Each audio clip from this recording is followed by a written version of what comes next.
วัสดีค่ะวันนี้เรามาเที่ยวหาดนางรองกันนะคะ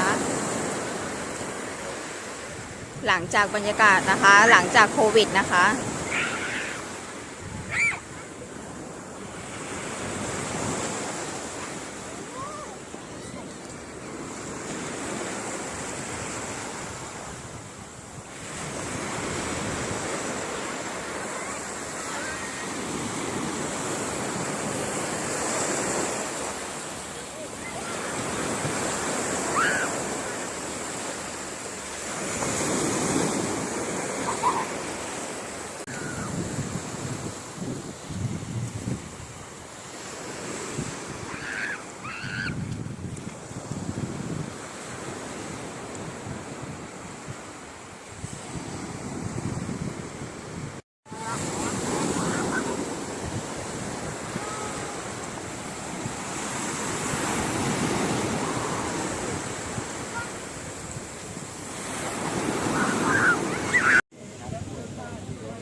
พ่อครับ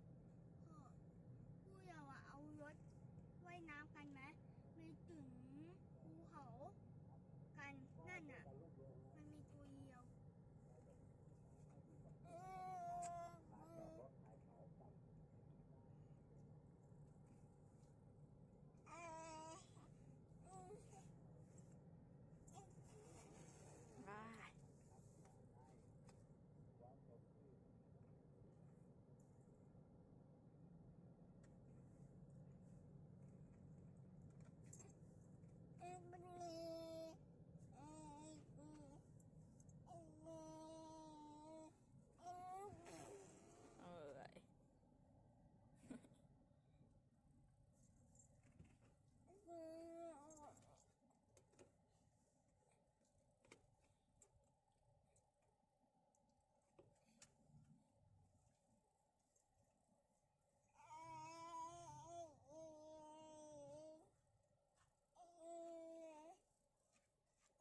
ผู้เยาว์ต้องไปทางนู้นก่อนนะอยู่